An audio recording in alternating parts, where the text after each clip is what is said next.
প্রবাসীদের সুবিধায় multiple entry visa চালুর জন্য মালয়েশিয়ার প্রতি আহ্বান জানিয়েছেন প্রধান উপদেষ্টা অধ্যাপক ডক্টর মোহাম্মদ ইউনুস। সোমবার রাষ্ট্রীয় অতিথি ভবন যমুনায় Malaysian high commissioner Mohammad Suhada Osman সাক্ষাৎ করতে গেলে প্রধান উপদেষ্টা এই আহ্বান জানান। এ সময় প্রধান উপদেষ্টা দেশটিতে কাজে যোগদানের তারিখ অতিক্রম করা 18,000 বাংলাদেশি কর্মীকে পুনরায় সুযোগ দেওয়ার আহ্বান জানান। এ বিষয়ে হাই কমিশনার জানান, মালয়েশিয়া এবং বাংলাদেশের কর্মকর্তাদের সমন্বয়ে একটি যৌথ কারিগরি কমিটি প্রবাসীদের জন্য কাজ করছে।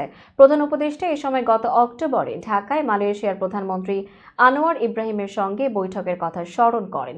তিনি আশা প্রকাশ করেন যে মালয়েশিয়া এই প্রক্রিয়াটি ত্বরান্বিত করবে, যাতে বাংলাদেশি কর্মীরা দ্রুততম সময়ে দেশটিতে গিয়ে কাজে যোগ দিতে পারেন। প্রধান উপদেষ্টা 1 জানুয়ারি আসিয়ানের সভাপতির দায়িত্ব গ্রহণের জন্য মালয়েশিয়াকে অভিনন্দন জানান। আসিয়ানের একটি সেক্টরাল ডায়ালগ পার্টনার হওয়ার এবং এর ফলে পূর্ণ সদস্য হওয়ার জন্য বাংলাদেশের প্রচেষ্টার প্রতি দেশটির সমর্থনও কামনা করেন তিনি।